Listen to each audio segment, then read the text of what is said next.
সবাই কেমন আছেন? আশা করি ভালো আছেন ডিয়ার ভিউয়ার্স।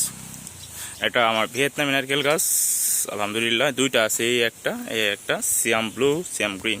ব্লুতে গত বছর নারকেল আসছিল, কিন্তু অদ্ভুত কারণ কি জানি না, এবার এখন পর্যন্ত নারকেল আসে নাই।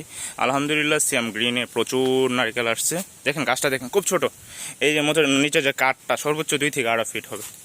দেখেন এখানে প্রচুর বাধা, মানে বাধা, গাছ ভর্তি বাধা নারিকেলের। এই যে দেখতে পাচ্ছেন, এই যে এদিকে চারোদিকে যেদিক দিয়ে ঘুরবেন সেদিক দিয়ে বাধা, এদিক দিয়ে ঘোরা যায় সেদিক দিয়ে বাধা। এই যে বাধা, এই যে এই যে এই যে এই যে ওই নতুন ইয়াও আসতেছে। এই যে তো গাছটাতে, নারিকেল গাছটাতে আলহামদুলিল্লাহ প্রচুর নারিকেল আসবে। এই বছর শুরু হয়েছে আর কি, গত বছরে আসছিল টিকেন এই ফল। এই যে তো চারোদিকেই খালি বাধা নারিকেল আর নারিকেল। আলহামদুলিল্লাহ আশা করতেছি ভালো কিছু হবে ইনশাল্লাহ। এই গাছ থেকে নারিকেল হলে নারিকেল চারা করে সারা দেশে ছড়াই দেব, একদম 100% পিওর ভিয়েতনামি নারিকেল।